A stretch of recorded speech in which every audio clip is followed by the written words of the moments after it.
Hey guys, and welcome back to another video. TikTak here, and thank you so much for stopping by. Today we're going to be looking at the brand new hammer, the Lead Sled, the most OP thing that they've released in this game in a while. Actually, that's not true. The bowler just came out. This hammer was made for Constructor Sid. If you are a Sid main, rejoice, because this hammer is fantastic. Every single little thing about it makes it so damn good. We're going to be going over how to use it, when you should use it, what character you should use it with, what should be in your support and tactical, how to perk it up, because I know you guys need to know that, and also some tips and tricks along the way. Stick around. We got this video coming out to you right now. I hope you guys enjoy. Let's take a look at the Lead Sled.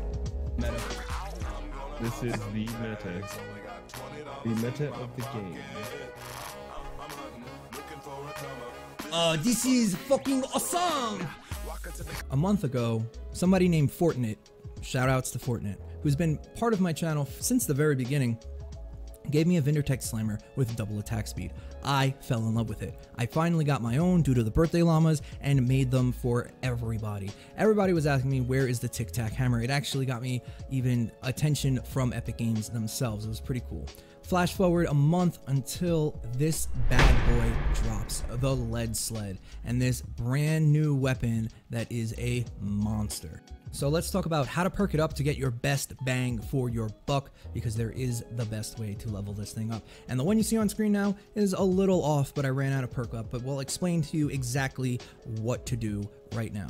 First up, you have the first slot. Now, I know you want to go crit damage, crit rating like on everything else in this game, but trust me, keep the attack speed. This weapon sits at 0.42 attack speed once the 6 perk is fully stacked, and plus the 30% attack speed. It creates a lot of DPS. Second up, we have 14% movement speed, but don't do that one. This one you should change to damage resistance and most likely life leech. The third slot is anything you really want it to be. Fire looks really cool on this weapon. Energy does not. The thing about it though is you are using Sid's kinetic overload, and we're going to talk about that in a second, but you might want to stay physical with this because most of the damage you're doing is with kinetic overload. And speaking of kinetic overload, crit rating is your best friend here. Crit damage could work, but you definitely want crit rating 100%. This makes it a 51.5% crit rating. That means every other swing you're going to be proccing kinetic overload, and when we look at that and I tell you the numbers behind it, you're gonna be amazed. You'll realize why this weapon does the amount of damage that it actually does. It's really absurd. The last perk is kind of a weird one. I would leave it as is. 45 damage to stun and staggered. You can get more damage if you afflict them with something first and then switch to your hammer, but it's just not worth it. Leave it as is. It has 2000 impact. It will break that threshold fast enough. Now let's take a look at what characters to play as and exactly why Sid is the best choice for this. Now, as a melee weapon, you can be used by any character in the game. However, this one, even by the looks of it, it was meant for Sid. And why Sid? Well, he has kinetic overload plus kinetic overdrive. Also, he has innate attack speed, and anything in this game that has increased fire rate or innate attack speed usually becomes one of the better items in the game. This character is one of those better things. First up, Sid has kinetic overload. Now, most constructors, almost all constructors, have kinetic overload, and months ago it used to have like a 5 to 10 second long cooldown and was basically useless. However, now it's a 0.25 second cooldown, and it is fantastic. At max level 125 by myself in a party, I do 67,000 damage every single time I crit. That is why at 51.5% crit rating, Sid becomes a monster. Not to mention, it also includes your base hit damage from the hammer itself. So you're doing basically 100,000 damage every other swing at a 0.25 cooldown. It's fantastic.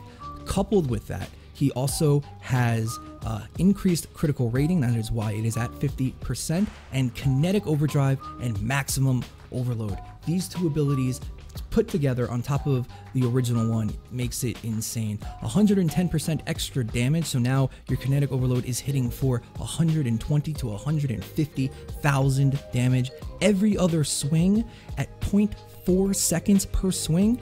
It's insane. And then it turns in kinetic overdrive, and that makes it a small AoE, so every single other swing you are AoEing crowds, husks. It doesn't matter. He kills every single thing in the game as fast as humanly possible. And not only that, it's a blast to play. Sid is a lot of fun to play. He has all the right perks, all the right abilities, and he looks awesome. This weapon on Sid is just absurd. Level it up. If you do not have Sid yet, you get him by finishing the Canny Valley questline, so make sure you do that. Grab this hammer out of the store before it goes away and use it on him. I promise, perk it up the way I showed you, you will not be disappointed. You are not relying on the base damage of the hammer, but the actual procs from kinetic overload to do the damage, and it does the damage.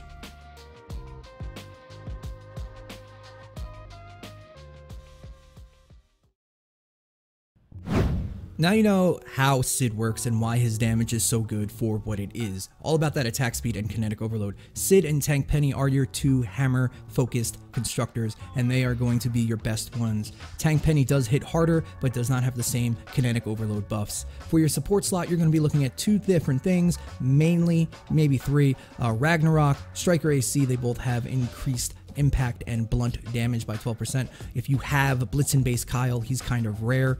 You can use him as well for 24% extra damage. And lastly, Striker, Enforcer, or Saruka Master Sarah can also work as extra ability damage for everything else he can do. It might actually increase your kinetic overdrive damage. I'm not 100% sure on that.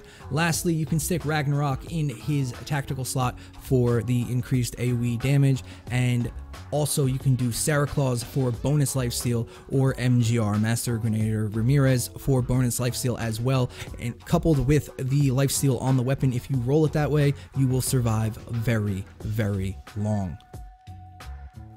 Now that we've talked about everything good about the hammer, insane attack speed, tons of damage, it's incredible to use, impact is high, it's a lot of fun, and not to mention that I haven't even thought about is its secondary attack, which is the same thing as the Walloper. This weapon is as if the Vindertech Slammer and the Walloper met, fell in love, and had a baby.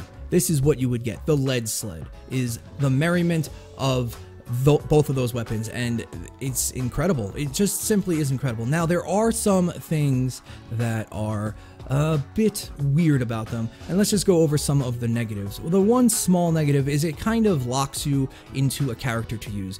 To use this weapon to its best ability, you have to play Sid. The bonus attack speed that he has that's just innately in his kit makes it almost insane to play any other character in the game while trying to use this hammer. Granted, you can, but it definitely gets some points deducted for that. And the big one, and this one is kind of a stickler because it gets quite annoying and it has gotten me killed a few times, is for some reason, and we cannot seem to figure out exactly why, the hammer just stops swinging. We can't figure out why. We think something to do with the attack speed. You can just see it happening in the footage behind you. Something with the ramping attack speed, it probably locks it up, but it just stops. There's no forewarning, there's nothing that happens, it just literally stops swinging. And if you're fighting a blaster or a laser head, it's gonna get you killed. And it's not a huge deterrent 9 times out of 10, but when it does happen, like I said, it will most likely get you killed. You lose your impact, you lose everything that you have ramped up, you gotta start again. It's a pain in the butt. We don't know what it is. I'm sure Epic knows about it though, and it will be fixed shortly. But keep that in mind. It definitely loses points for that. So what's TIKTAK'S final take? Well, get it. It's really that easy. If you like playing constructors, if you consider yourself a constructor main, there is absolutely no reason not to pick up this weapon. Epic really outdid themselves when creating this hybrid hammer for constructors. Now granted, you don't have to use it for only constructors, but it's definitely best on Sid. Remember to always keep that 30% attack speed perk in the first slot because you are not relying on the base damage of the hammer, however, the kinetic overload and overcharge that is doing the damage for you. Let's also touch on the heavy attack. I haven't really mentioned it, I want to go over it. It is very good. It's not to be underestimated. It increases mobility on any character, especially constructors. It leaves you in so many better positions. If you're about to die, you can jump away. It does damage. It's almost an insta-stun every single time, and it's just damn good. But as it stands right now, this weapon does have a couple negatives. One, it kind of character locks you into playing Sid as I believe it was meant for this character. And the big one is that lockup. You'll see in the footage behind you it consistently locking up. We cannot figure out what it is. If I had to guess, I would say it's a hitbox registration issue, possibly to do with the ramping up attack speed. I'm not 100% sure, but you can see in the footage it locking up and almost getting me killed a couple times. And that is, yeah, it loses a point for that. It really does. But if I had to give it a grade, I would give it an 8.5. Loses half a point for being almost locked to Sid, and another point for that glitch that probably will be fixed. So once it is, it'll go up to a 9.5, leading it to be one of the best melee weapons in the game, and definitely the best hammer in the game. Make sure you guys get this. Do not miss it on this store rotation. And that's it for me, guys. I hope you enjoyed this video. Thank you so much for sticking around and watching it. If you want to see live gameplay, have a good time, hang out with us, come over to twitch.tv/roundedtiktak. We stream there almost every single day, 5 days a week at minimum. I hope you guys enjoyed this video. I hope it was insightful, helped you out, and let you get an idea of what this hammer has to offer. We also have a Discord of over 1,600 members, and if you want to join that, that link will be in the description as well. Hope to see you guys there soon. If you have any questions, feel free to leave them in the comments below. Is this weapons lockup thing enough for you not to use it? It wasn't for me. I'm still going to play with it. Maybe I'm a Sid main again. We'll see you next time. TikTak out.